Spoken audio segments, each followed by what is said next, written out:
Camping at my own lake had always been a simple pleasure. A weekend away from phones, emails, and the never-ending drama of the ranch. Just me, the water, and the surrounding trees. I had set up my tent, gathered firewood, and even staked a small flag to mark my spot, confident that my property lines extended well beyond the shoreline. But it wasn't long before my peaceful weekend turned into chaos, thanks to Karen and her HOA.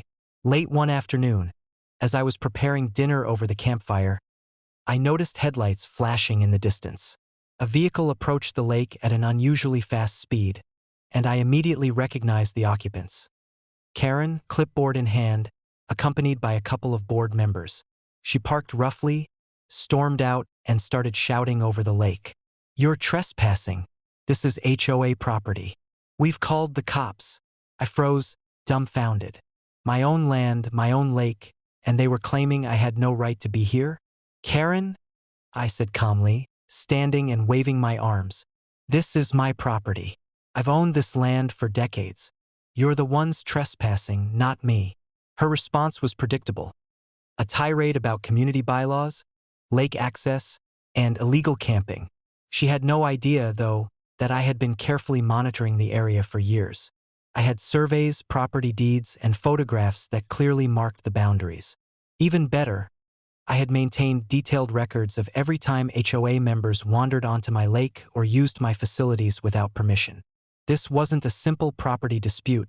It was a decades-long pattern of trespassing that I had documented meticulously. I called the sheriff's office, providing exact coordinates and evidence of the incident. Within minutes, patrol vehicles arrived, and Karen's expression shifted from smug confidence to visible panic. The officers walked the boundaries with me, reviewing the property lines.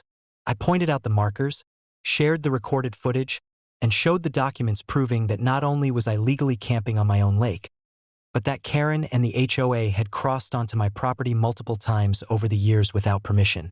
Karen tried to argue, pointing to old easements and vague references to community use. But the officers weren't buying it. Each attempt to justify her presence collapsed under the weight of my documentation. The sheriff even noted that the HOA had, over time, repeatedly entered private property without consent, sometimes using my lake for picnics, fishing, and unauthorized maintenance, all of which constituted trespassing. By the time the officers finished their assessment, Karen was standing silently, clutching her clipboard, clearly embarrassed. Her accusations were dismissed, and I was legally free to continue camping, fish, and enjoy the lake without interference. The HOA had no authority here, and any future attempts to enforce imaginary rules would be met with immediate law enforcement intervention, fully supported by the documented evidence I had compiled over the years. After the encounter, I stayed at the lake for the remainder of the weekend, relishing the peace and solitude. The fire crackled, the water shimmered in the afternoon sun, and the only sounds were the gentle lapping of the lake against the shore and the occasional bird call. I reflected on the absurdity of the situation. Karen and the HOA had spent years trying to control land they didn't own, only to have their own trespassing documented and legally invalidated. That weekend became a turning point. I implemented additional security measures, hidden cameras, property markers, and a small floating dock exclusively for my use, to ensure that any future trespassing could be immediately documented. The HOA learned a valuable lesson. Camping on my own lake is my right, and any interference is not just unwelcome, it's illegal. By the time I packed up to leave, I couldn't help but smile. Karen had called the cops, thinking she could intimidate me, but the decades of preparation, documentation, and property knowledge turned the situation entirely in my favor.